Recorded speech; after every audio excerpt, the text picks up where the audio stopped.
I'm Christine Dunbar from speechmodification.com, and this is my Smart American Accent training. In this video, we'll look at the words cost and caused, lost and laws, and also bossed and tossed. So all of these words have the ah vowel, which we can spell with a W like in law, with O like in cost, with a U like in caused. The ah vowel has a number of different spellings in English. I usually think of it as AW because of words like law and saw, but this is a rounded back vowel. It's fairly open. It's not quite as open as our ah vowel, but it's the most open compared to the ah. And then we do have some lip rounding. One thing to know about this vowel is that in some places in the US, the ah vowel has merged with the ah vowel, and they have no difference between words like dawn, the morning, and don, D-O-N.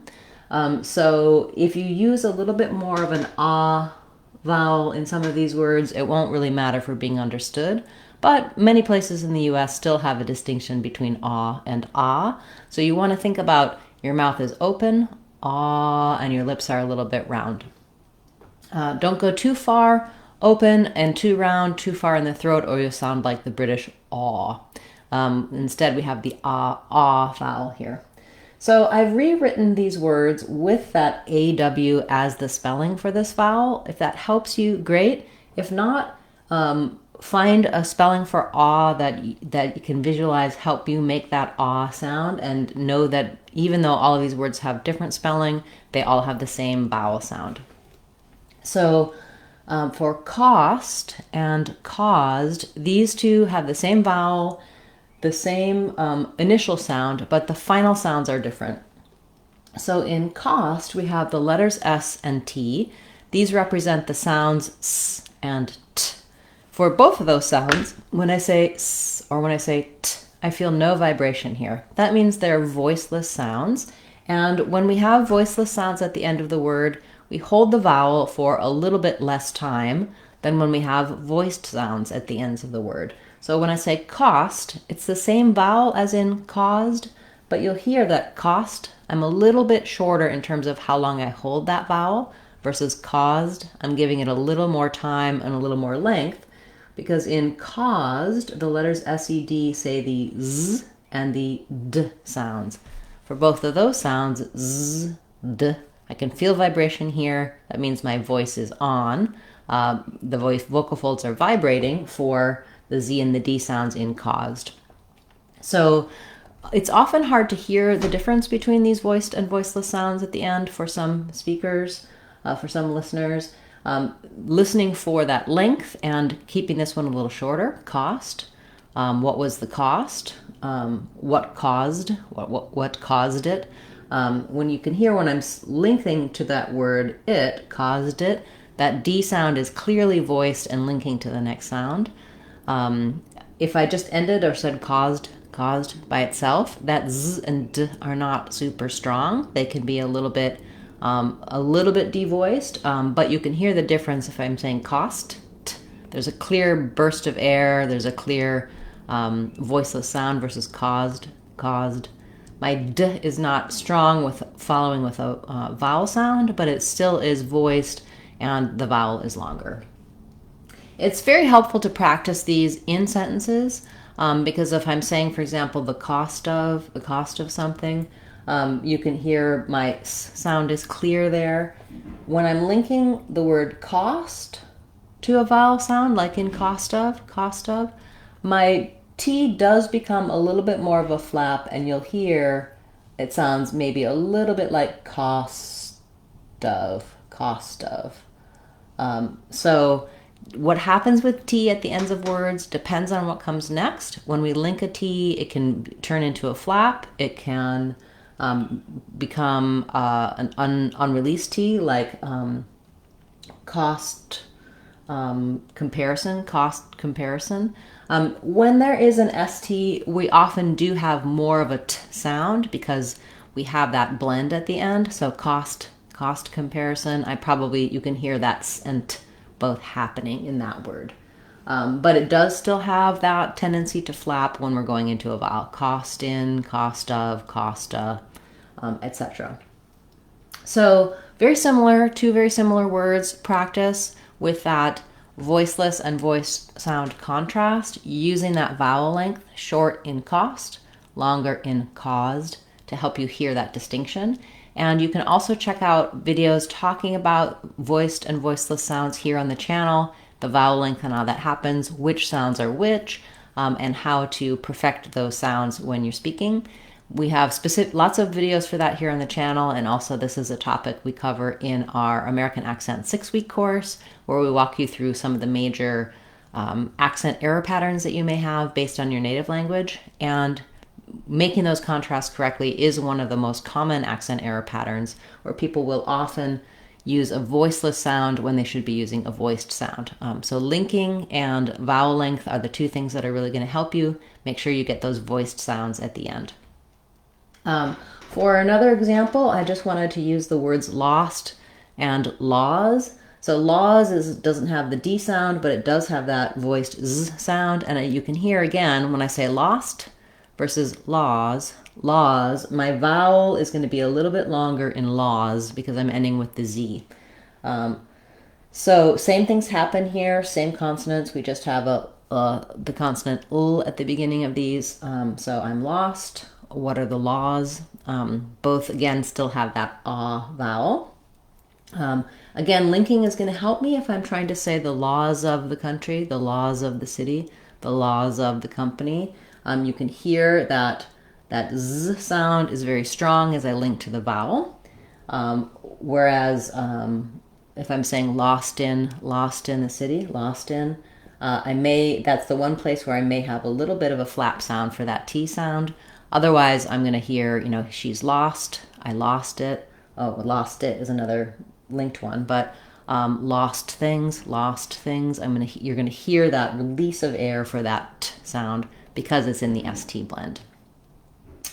And then I also included bossed and tossed in this lesson, simply because they have the same sounds. So bossed and tossed rhyme with lost and cost.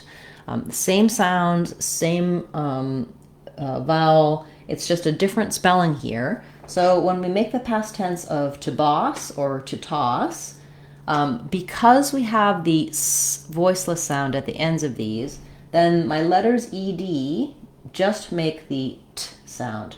So letters ed can say 3 different sounds when they're being used for past tense at the ends of words. Most often, letters ed say just the d sound. So in words like moved, played, lived, etc., letters ed don't have a full syllable. They just say d. We add that to the final consonant for all of voiced consonants and all vowels. So if your verb ends with a voiced consonant, ends with a vowel, you add ed, you're going to have that D sound. But if your verb ends with a voiceless sound, so the S sound, like we talked about before, no vibration here, boss, then it's too challenging to put the voice back on, boss, d. We just naturally have no voicing on those, that final consonant then. So boss and bossed, bossed. You probably already do this naturally. Happens for the sounds p, k, f, s, sh, and ch. All of those sounds you can hear, no voicing required. So stopped, walked, laughed, bossed, washed, watched. All of those have the ed saying the t sound. Again, I have a number of lessons about letters ed, regular past tense, and how we pronounce it. Just search for past tense here on the channel, or you can check out our Sounds of English course, where I walk you through all of the sounds, tell you which ones are voiced and voiceless, what happens when you make them past tense. That course really helps you understand the difference between the spelled letters and the sounds, what accent error patterns you may have because of spelling and because of sounds in your native language. So I highly recommend that. That's our Sounds of English course, and you can find it on our website, speechmodification.com. Of course, you can also find many videos for the sounds and these details here on the channel as well. Use our search tools when you're on our channel page. If you go across the menus on the top, we have videos, community page, etc., etc., and you'll see a search tool right there on the channel. You can type in past tense, you can type in your word, your question, and all of the videos I have related to that topic will pop up. So that's a great resource you can use for if you're looking for a specific answer. Of course, do also feel free to leave comments on this video or any of my videos with your questions. I'm happy to direct you to resources here on the channel, or if it's something I haven't covered yet, I'll add your question or your request to my list to cover in a future video. Okay, so for bossed and tossed, you can see if I'm looking at the IPA, I have the same symbols as I do for cost and lost. We have the ah, the s, and the t. We just have a different initial consonant in both of these words. So I've rewritten those for you here with the same kind of spelling I used in cost and lost, thinking about that ah vowel, the s and t sounds. So I just think it's helpful to kind of see that visually, because your brain naturally, when it sees such a different spelling between two words, may think it needs to do something else. I'd say for spelling, the consonant sounds can be tricky, but it's really the vowel spellings that are the toughest, because we only have those 5 letters plus Y to represent vowel sounds. So we're using combinations of the vowels. We're using different spellings for different sounds. The same sound can be spelled multiple ways. The same letter can have multiple different sounds. So learning these anchor words and these vowel sounds, the IPA for them can be very helpful. For this ah vowel, I use caught law as my anchor words.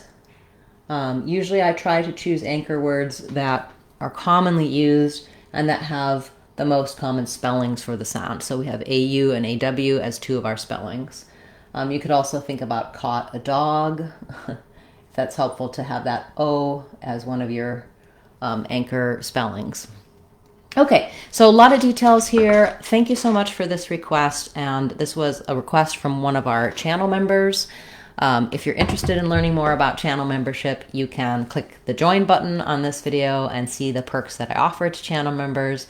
I'm looking forward to seeing you in our next upcoming video, which will be, we have our Friday fluency series, we have our Saturday live question and answer class, our special Sundays, and our Word Wednesdays. Thanks so much for watching, for all of your support, liking, sharing, commenting. These things help the channel to grow, and I truly appreciate your support. Looking forward to seeing you in our next class. I'm Christine Dunbar from speechmodification.com. Remember, if you want to sound like a native speaker, you can do it. speechmodification.com. Bye, everyone. Hope to see you again soon.